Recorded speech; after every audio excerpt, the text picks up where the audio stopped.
Hello everyone, I'm back again. This is Monday tea time, and it's been quite a busy day, quite a full day.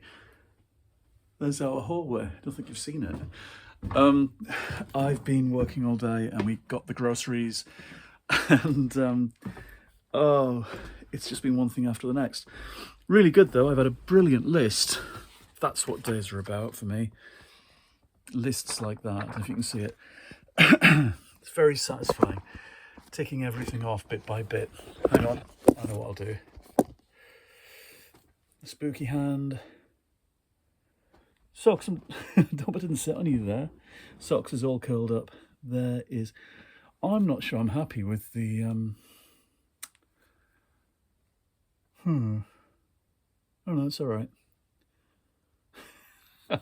With the snowstorm. Right. I hope everyone's well and you're all okay. It's absolutely freezing and our heating isn't working. I don't know if I've told you that.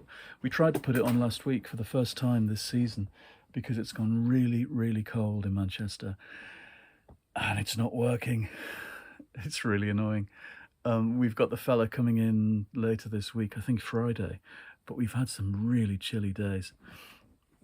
I've been reading a little, not oops, oh God, I'm sorry. If you're watching this and not expecting it to go everywhere, you might get a shock. I've been reading The Lost Ones still. I'm about halfway through. Anita Frank.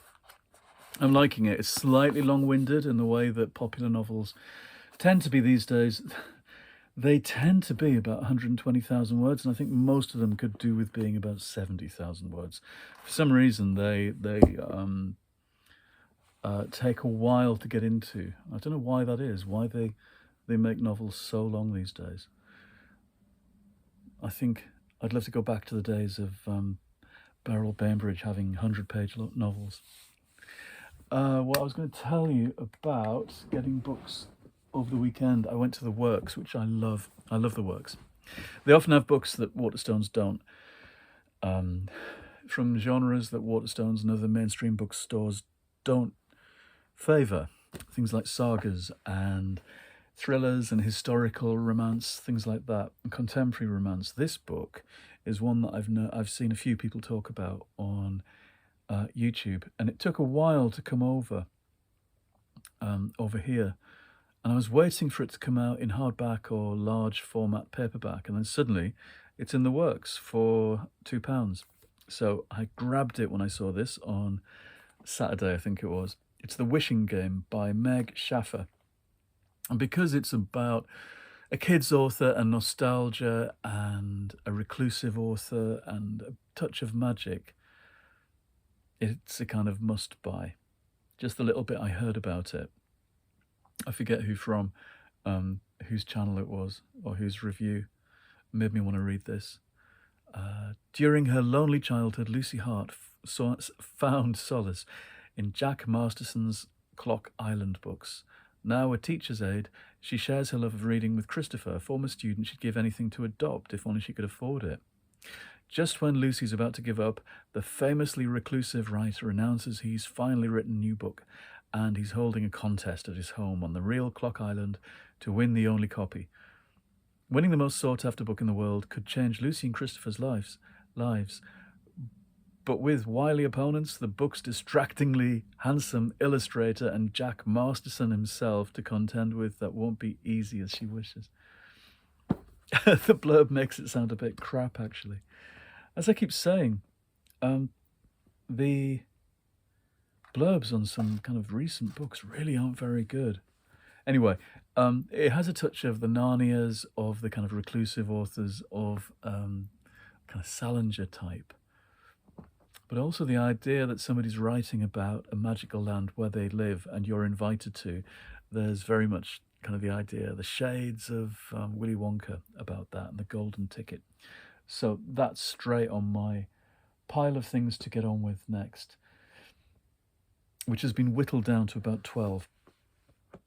And there's about 11 or 12 weeks left in the year, so I do know things are going to be added to it. There's things like the Big Roald Dahl sequels short story collection coming out from Puffin, and there's the Batman novel by John Jackson Miller, set after the first Tim Burton Batman movie.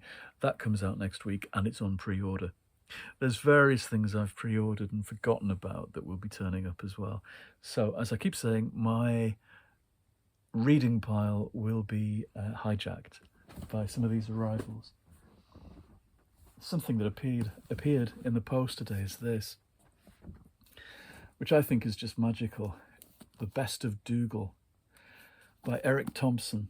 Now, people in America probably won't know anything about this, but The Magic Roundabout was a TV show for kids.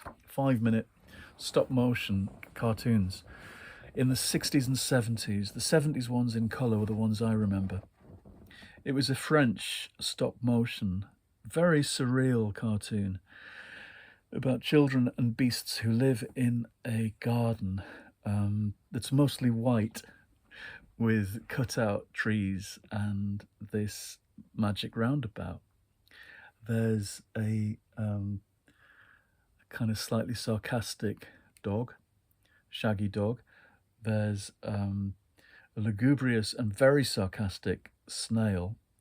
There's a hippie rabbit with a guitar called Dylan, and a cheery and slightly posh cow called Ermintrude, various other characters.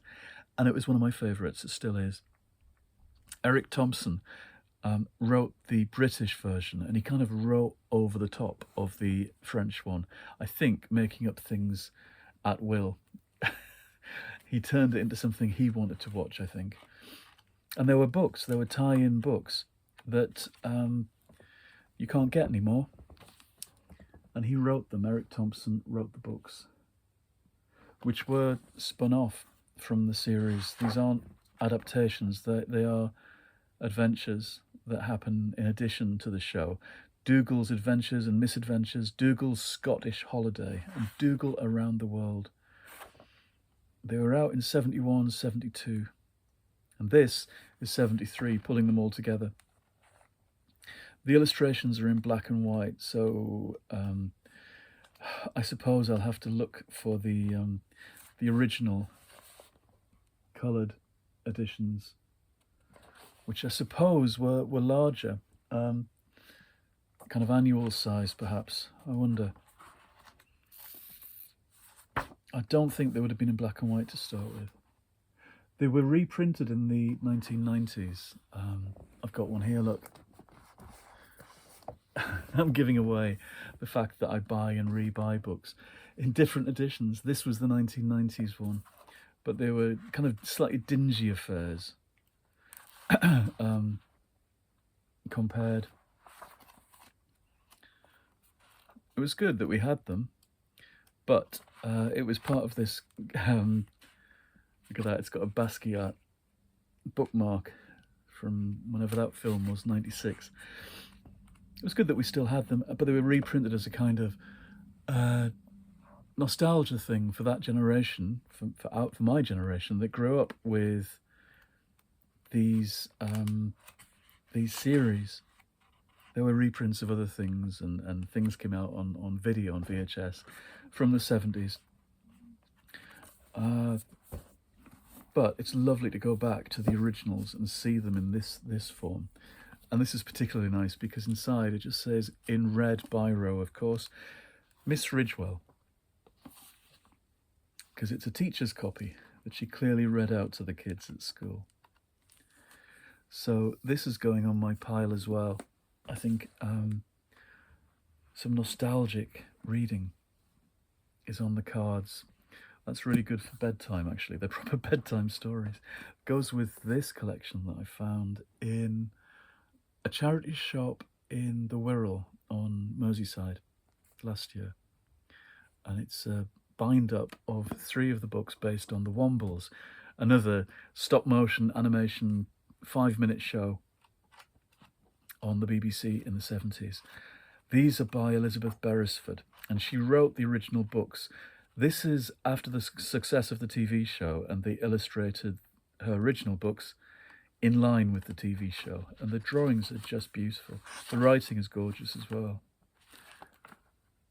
I must keep remembering to show you things to the camera. I flick through things and look at them myself and think you can see them, which is nonsense. I love the generosity of these pages. These kind of big, nicely set out with big margins, those kinds of dimensions.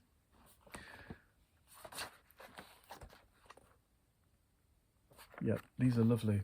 This was £2, which is a real steal, actually. I think if I looked this up, it'd be an awful lot more to buy a nice copy like this. They're proper finds.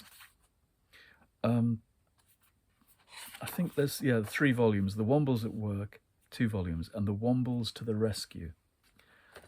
So they're not the beginning of the series. It's later on.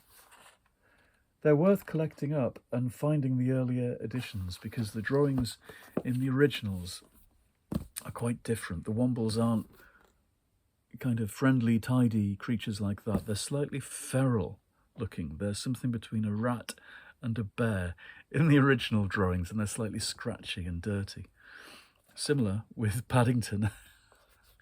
Peggy Fortnam's original drawings make him look a lot more beast-like than he eventually ends up when he gets his own 5-minute BBC stop-motion animation. But the Peggy Fortnam drawings are the ones, they're the real ones.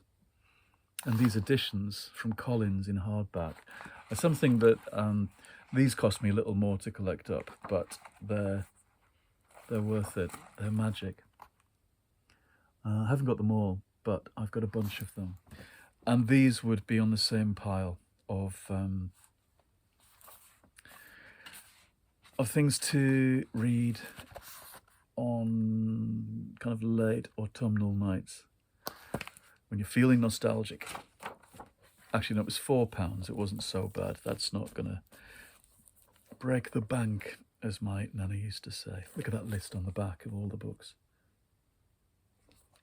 I was shocked that a friend of mine had never read the Paddington books.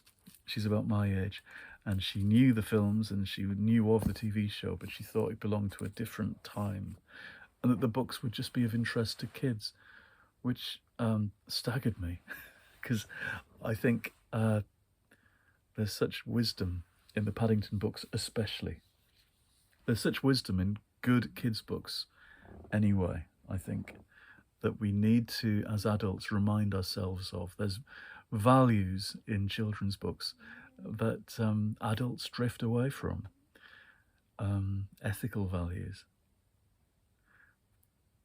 The business of just being a decent person and coexisting with other people and learning to manage other people's emotions. It's a very strong theme in the kids' books that I liked, I think. The characters in kids' books are often perplexed characters at the mercy of everything around them, whether that's other people or the elements or circumstances around them. When you think about, I'm looking at it now, The Wind in the Willows. There's my copy, which is really heavy because it's on lovely glossy paper with beautiful illustrations all the way through in colour. But when you think about the mole and how he navigates his world, it's in a kind of state of hopefulness, but also being fairly perplexed by the carry-on all around him. Okay, I'm going to stop there. I'm pontificating. I try and cut myself short before I pontificate too far and lose everybody's interest. I hope everyone's okay, and I will see you again very soon in the next video. Okay, goodbye.